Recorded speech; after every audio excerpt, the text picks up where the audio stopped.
E a novela envolvendo Dorival Júnior e Corinthians vive seus últimos minutos. A qualquer momento a posição final. Enquanto isso, vão surgindo outros nomes, como até Roberto Mancini, ex-técnico da seleção italiana. Vídeo de hoje do canal do Nicola fala sobre o tema e conta também que Abel Ferreira detonou a imprensa depois de mais uma vitória do Palmeiras, a 7ª consecutiva.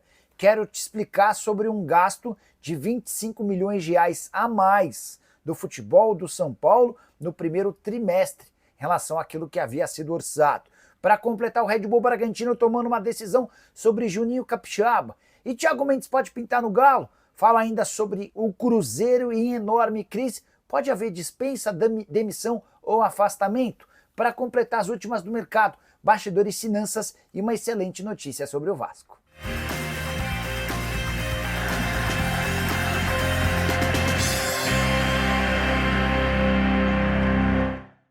Fala aí pessoal, sou Jorge Nicola, bem-vindos a mais um vídeo do canal, sempre bom ter vocês por aqui. Sem perder tempo, só pedir para deixar like, se inscrever no canal e ativar as notificações. Bora direto contar que todo esse conteúdo é um oferecimento de Betano, a mais antiga e tradicional parceira do canal do Nicola. Nessa eu confio. Sugestão que eu havia dado para vocês na quinta-feira bateu, quero fazer uma outra para essa sexta-feira, é uma aposta tripla. Preciso de 3 vitórias do Al Hilal no campeonato da Champions Asiática, do Besiktas no campeonato turco e do Feyenoord no campeonato holandês. Se esses resultados se confirmarem, meus R$100 viram R$195. Estou bastante confiante. Para você fazer essa ou qualquer outra aposta, só clicar no link que está no comentário fixo, faz seu cadastro na Betano, deposita e a partir daí você vai estar habilitado. Lembrando, você precisa ter pelo menos 18 anos de idade e jogar com responsabilidade. Combinado?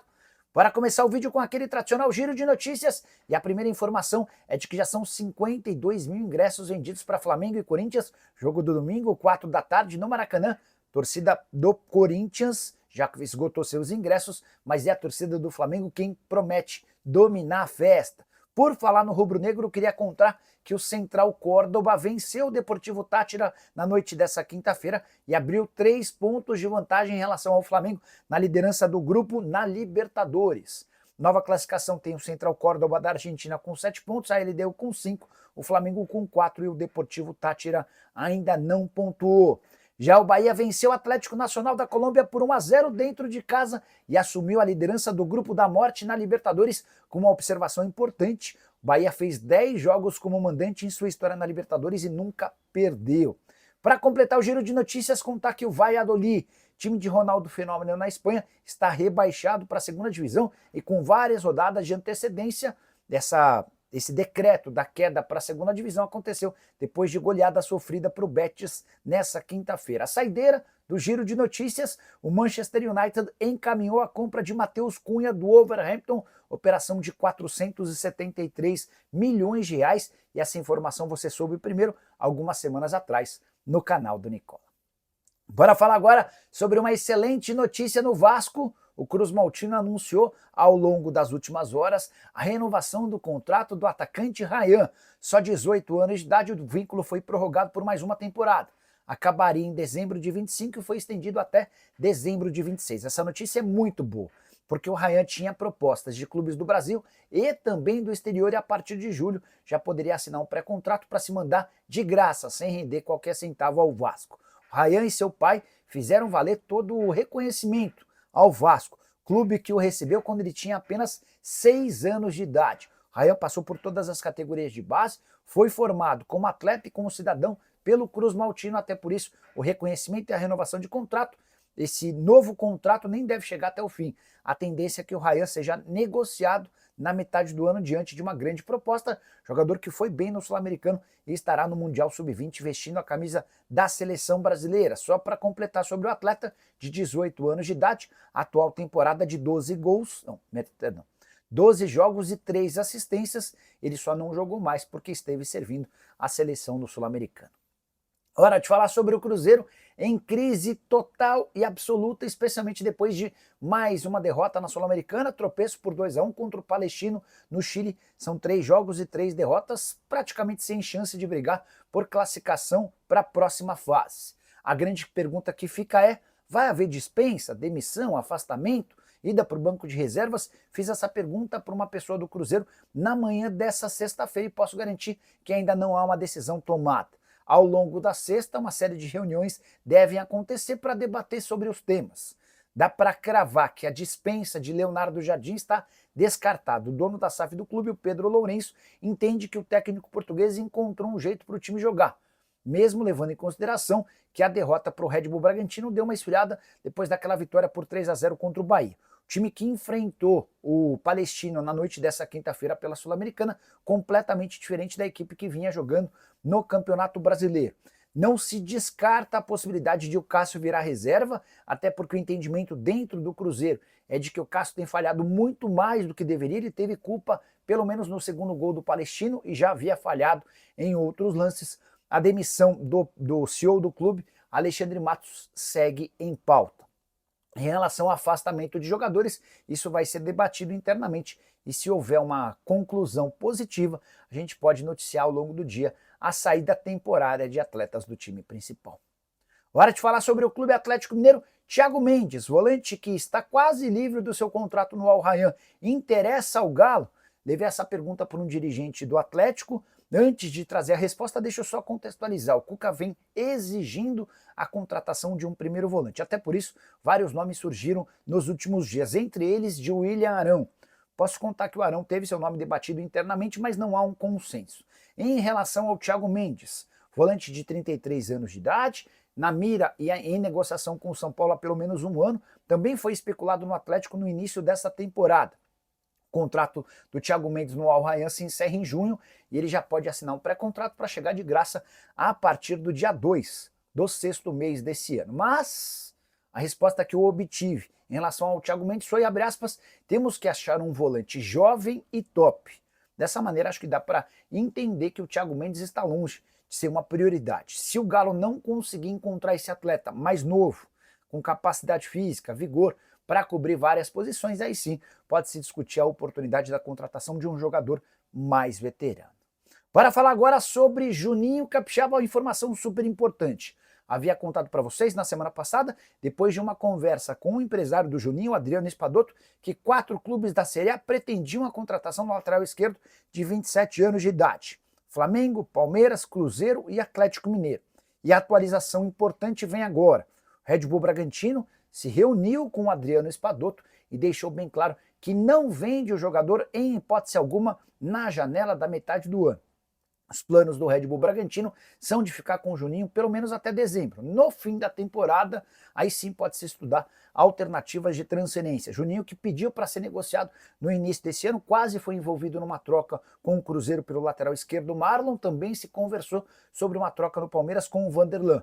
Coisa esfriou, foi retomada nos últimos dias. Cruzeiro, Atlético, Flamengo e Palmeiras até dispostos a comprar ou a retomar negociações de troca, mas a posição oficial e definitiva do Red Bull é de só negociar o jogador para o fim da temporada. Juninho Capixaba, que soma 5 partidas no Brasileirão, se entrar em campo mais 2 vezes, nem pode defender outro clube na principal competição nacional, 27 anos de idade e um dos líderes de assistência e também de participações em gol do Red Bull Bragantino. Bora mudar de assunto e te ajudar a entender por que o São Paulo fechou com 25 milhões de reais a mais do que aquilo que estava estabelecido no planejamento orçamentário no primeiro trimestre de 2025. Só para fazer o português claro, São Paulo gastou 25 milhões a mais do que estava combinado depois dos meses de janeiro, fevereiro e março. E esse custo veio do departamento de futebol, até por isso a cobrança é bastante grande em cima de Carlos Belmonte, o diretor de futebol do São Paulo. Em entrevista ao UOL, o Wolten Aires de Abreu, que é presidente do Conselho Deliberativo, admitiu que o São Paulo registrou esse prejuízo de 25 milhões com o seu departamento de futebol. Algo que causa ainda mais preocupação, porque nessa temporada o São Paulo precisa seguir à risca o FDIC, aquele fundo de investimentos que já captou mais de 140 milhões de reais no mercado, sob o risco de o FDIC deixar de existir se o São Paulo não cumprir suas metas orçamentárias. Há uma explicação para esse estouro de 25 milhões, que equivalem a mais de 8 milhões de reais por mês, um número assustador. De acordo com o Tricolor, essa questão é contábil. Tudo porque os valores totais de Oscar e Wendel foram contabilizados nesses 3 primeiros meses do ano. e os pagamentos de Oscar e Wendel vão ser feitos ao longo de todo o contrato. Outra situação que causou ou contribuiu para esses 25 milhões de prejuízo, a depreciação do Michel Araújo, que havia sido comprado por um valor e vendido por outro, mas para efeito de contabilidade houve uma depreciação. Só para arrematar sobre o São Paulo, se as coisas fora de campo não vão bem, nas 4 linhas elas começaram a melhorar. São 8 partidas sem derrota, com 3 vitórias e 5 empates, mesmo diante de vários desfalques, como o Lucas Moura, Pablo Maia, Oscar, Luiz Gustavo, entre outros. O Caleri também a gente pode adicionar nessa lista, né? Bora falar agora sobre o Palmeiras. Abel Ferreira detonou a imprensa depois de mais uma vitória alviverde, 3-2 contra o Bolívar na altitude de La Paz. Palmeiras é o único com 100% de aproveitamento entre os brasileiros na Libertadores da América, são 9 pontos conquistados em 9 disputados. Lembrando também que o Palmeiras chegou a 7 vitórias consecutivas, considerando outras competições, Verdão que não perde a 9 rodadas. Depois de toda essa situação, o Abel ficou grandão e na coletiva detonou a imprensa, falando, abre aspas, tenho que colocar gelo na imprensa, porque os mesmos que vão elogiar agora foram aqueles que nos rasgaram no Paulistão, quando chegamos até a final. O Abel completa, aos meus jogadores eu digo, não levem o que escrevem a sério, porque agora vão nos encher o ego de armadilhas. A preocupação do Abel é de que todos os elogios que aparecerão por conta da boa fase façam com que os atletas do Palmeiras percam a humildade e o time volte a apresentar problemas no início da temporada. Bora fechar o vídeo para falar sobre o Corinthians, que espera para as próximas horas uma resposta de Dorival Júnior. O empresário do técnico, Edson Codor, esteve reunido até quase 2 da manhã em um hotel em São Paulo com o Fabinho Soldado. Eles tentaram chegar a um acordo em relação à parte financeira.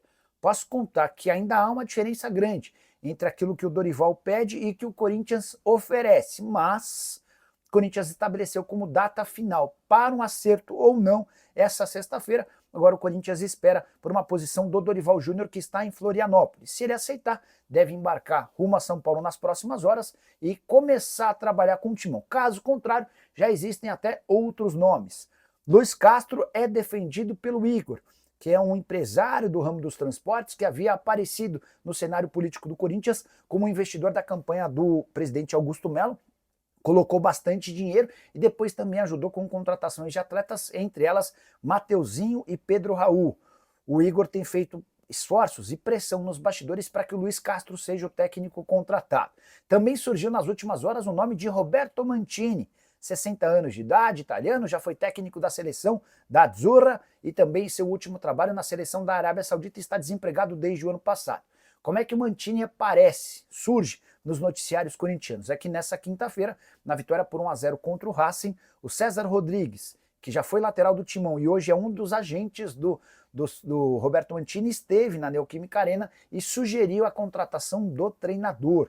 Detalhe importante, o custo do Mancini giraria na casa daquilo que está sendo debatido e discutido com o técnico Dorival Júnior. Não há negociação em andamento com o Mancini. O Corinthians segue esperando por essa resposta do Dorival, que aparecerá nas próximas horas. Só para completar um pouquinho do currículo do Roberto Mancini, técnico que passou por Fiorentina, Lazio, Inter de Milão, Manchester City, Galatasaray, Zenit e seleção italiana. Só para arrematar, é importante contar que sobre Luiz Castro, ainda que o Corinthians chegue a um acerto com o técnico português, o que pode pesar contra é o fato de a família dele não querer vir morar no Brasil. Luiz Castro, que já passou recentemente pelo Botafogo. Quero falar também sobre a vitória por 1-0 contra o Racing, vitória que foi marcada pela expulsão do Félix Torres depois de uma entrada violentíssima aos 12 minutos do primeiro tempo. Com 1 a menos, o Corinthians sofreu muito mais do que se imaginava e só garantiu a vitória com o gol do Romero no segundo tempo. 43 gols marcados pelo Romero, artilheiro máximo da Neoquímica Arena. Só para arrematar de vez, contar que o Corinthians perdeu o mando de campo e foi multado em R$100 mil pelos acontecimentos na final do Paulistão. Martínez suspenso por 4 jogos, o Garro pegou um jogo de suspensão. E a saideira, depois de 33 partidas levando pelo menos 40 mil pessoas à Neoquímica Arena, esse recorde foi interrompido na noite dessa quinta, quando 38 mil pagantes estiveram assistindo debaixo de chuva. E às 7 da noite a vitória alvinegra por 1-0. Curtiu o vídeo? Não esquece de deixar like, de se inscrever no canal. A gente se encontra assim que surgir notícia. Tchau!